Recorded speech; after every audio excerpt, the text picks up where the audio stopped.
Gwasanaethau gofal a chymorth i bobl yng Ngogledd Cymru. Pobl hŷn. Y dyfodol. Mae'r fideo yma am y gwasanaethau gofal a chymorth sydd angen ar bobl yng Ngogledd Cymru. Mae'n dŵad o adroddiad ysgrifenedig gan y 6 cyngor yng Ngogledd Cymru a Bwrdd Iechyd Prifysgol Betsi Cadwaladr. Buom yn edrych ar plant a phobl ifanc, pobl hŷn, iechyd ac anabledd corfforol, anabledd dysgu,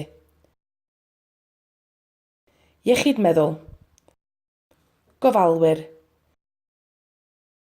trais yn erbyn merched, camdrin domestig a chamdrin rhywiol,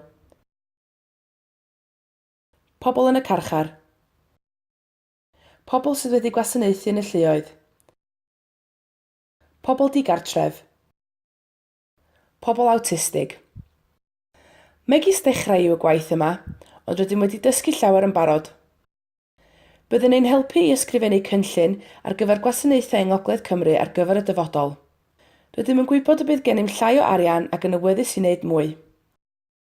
Mae'r adroddiad yma yn helpu ni ddeall pa wasanaethau rydym angen cynllunio a phrynu. Mae hefyd yn dangos ein bod angen darganfod mwy am rhai grwpiau mwyn sicrhau eu bod yn cael y gwasanaethau maen nhw angen. Fedrwch weld yr adroddiad cyfan ar wefannau bob cyngor a'r Bwrdd Iechyd. Am fwy o wybodaeth, gwelwch sut i gysylltu gyda ni ar diwedd y fideo yma. Dyma beth rydym yn meddwl dylai ddigwydd ar gyfer pobl hŷn. Beth rydym wedi darganfod? Mae dros 150,000 o bobl yng Ngogledd Cymru dros 65 mlwydd oed. A mae'r rhif yma yn cynyddu o hyd. Rydym angen edrych ar ffyrdd i atal pobl hŷn rhag bod yn unig ac ar pen eu hunan, cefnogi pobl i fyw yn eu cartref cyn belled ag y bo modd, cael cymorth gwell i bobl efo dementia, cael digon o gartrefi gofal da a diogel ym mhob ardal yn cynnwys llefydd i bobl cael ysbaid. Gweithio allan sut i dalu am hyn i gyd. Sut i gysylltu gyda ni?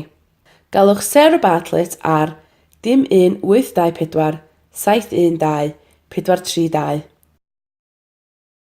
neu e-bostiwch sarah.bartlett@denbighshire.gov.uk.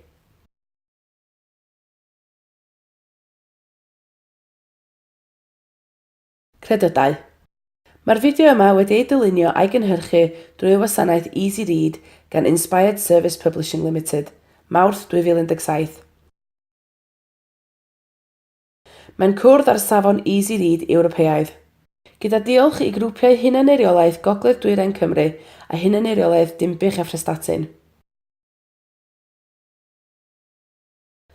Mae'r gwaith celf yn cynnwys deunydd o'r Inspired Easy Read Collection a ni erillir ei ddefnyddio yn unrhyw le arall heb ganiatâd ysgrifenedig gan Inspired Services. www.inspired.pics